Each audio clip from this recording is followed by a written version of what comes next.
Ayan mga idol, at mayroon tayong 2 pirasong bangos. At welcome back ulit sa ating munting channel. Ito nga palang kusinero ng barangay na bumabati sa inyo ng magandang araw at magandang buhay para sa inyong lahat. Ayan. So magkikilaw tayo ng bangos mga idol. So kakaibang ating kilawin dahil haluan po natin ng halabanos. Ayan. Ganito lang po ang ating diskarte sa pagbubunlis. Ayan, bubunlis na po natin. At syempre bago natin ibubunlis ang ating bangos, siguraduhin nating malinis na, tigit sa lahat dapat nakakaliskis na po at nakaliskisan na po siya ng maayos mga idol. Ayan, ganyan lang. So huwag po tayo mag-alala kahit na medyo makapal ang natira sa ating medyo sa may tinik, ay okay lang yan dahil unang-una ang tinik ay nagagamit naman yan at pwede natin yang ipaksiw, pwede nating isigang. Kaya wala pong sayang sa ating kilawing bangos mga idol. Ayan, kagaya niyan. Tinabas natin sa bandang bili dahil andyan po yung pinaka matigas niya banda. So okay lang yan, pwede po natin isigang yan. Ayan.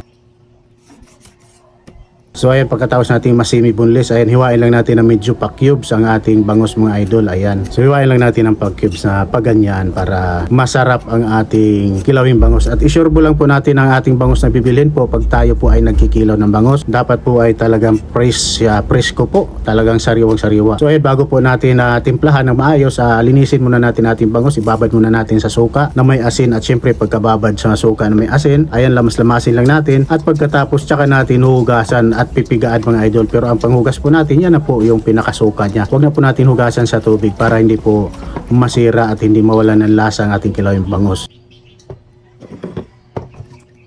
So ayan, pagkatapos po natin mahugasan sa suka at malamas sa asin, ayan, at mag-prepare na po tayo ng luya. Ayan, syempre luya, sibuyas, at ang pinakamasarap dito, haluan po natin ng labanos. Ayan, or pwede rin yung pipino mga idol. Ayan, so ang diskarte ko rito labanos. So ang gagawin naman natin sa labanos ay lamasin lang natin, syempre palabasin natin ang kanyang katas. Lamasin din natin at hugasan din natin sa suka at kunting asin mga idol. Ayan, para hindi siya mapait.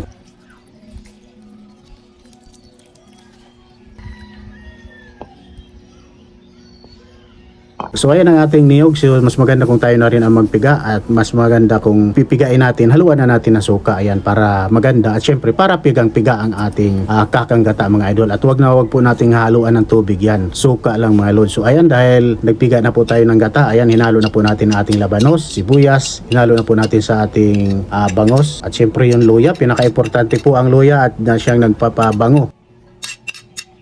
Ayan, ating silisigang at ang ating siling labuyo mga idol. At the best po, lalong-lalo na kung maraming kalamansi, siguro at least mga 10 pirasong kalamansi ay okay na. At syempre lagyan rin natin ng paminta, ayan, rock salt, konting bitsin. So optional po ang bitsin mga idol. At syempre lagyan ulit natin ng konting suka mga idol. At syempre lagyan ulit natin ng konting asin. At base po sa ating templada at sa ating panglasa. Ayan, mas masarap ang kilawin pag hindi maalat. So ayan, dahil templado na, ibuhos na po natin ang ating kakanggata. Ayan lang kasimple mga idol, magkilaw ng kilawin bangus with labanos mga idol. Ayan, napakasimple, napakabilis pero masarap, pwedeng pang ulam, pulutan. Ayan, sa mga okasyon, lalong-lalo na ngayong parating na usong-uso na naman ang Christmas party, ayan, at New Year, ayan, at syempre uso ang Tagayan mga idol. Ayan, ngayon lang kasimple, kabilis gumawa ng kilawing bangus with labanos mga idol. Ayan, at maraming salamat po muli sa inyong lahat at shout out sa aking mga followers, thank you very much, at advance Merry Christmas po sa inyong lahat. At sa mga gusto nga palang umorder ng ating bagnet bagoong, ayan, pwede na po tayong PM po sa ating direct PM po tayo sa ating official page ng Kusinero ng Barangay. At sa mga gustong umorder sa Shopee, may Shopee na po tayo at ilagay po natin ang link dito mamaya pagkatapos nating i-upload. Ayan.